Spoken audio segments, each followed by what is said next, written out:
I've heard that in the South Africa of today, you can be classified as colored simply by looking colored. Is this, in point of fact, true? When the Department of Census started reclassifying people, they hauled people with the trams in the mornings out of the bus queues and took them up to the Native Commissioner's office. And some of the tests applied to tell a man that he was not colored was trying to pass a comb through his hair. And the comb stuck, he was told you were... Other people whose noses were a bit flat were told, you're not a colored.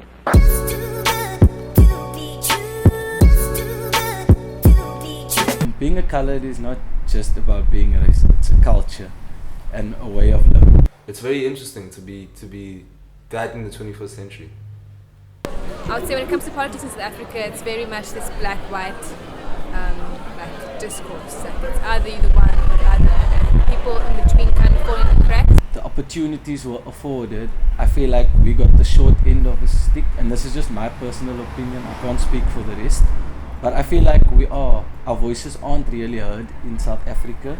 I feel like it's always sort of like a black and white thing, and it's never, colored people never get mentioned. Definitely underhanded, like just not given a chance at all, like not even given a voice. We're just like told to do this and do that. It's just like you're there, you're in the middle.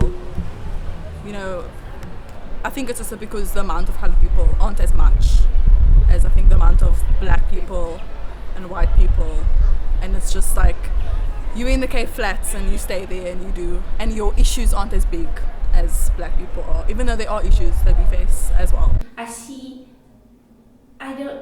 you look at a dog, he sees either black and white. He doesn't see color, and then why should we divide ourselves?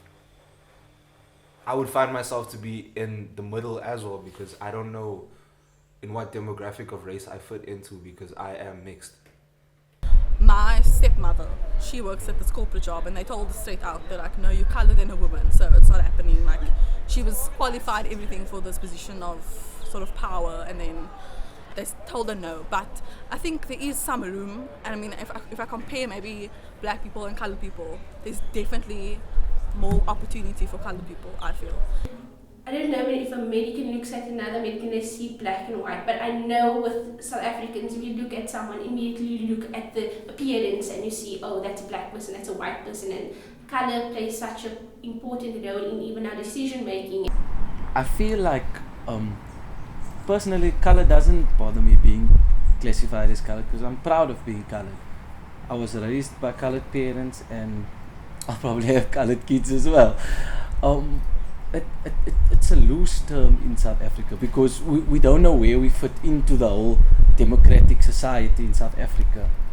Some people are hung up on the term colored, but ask most coloreds. We don't mind being called colored.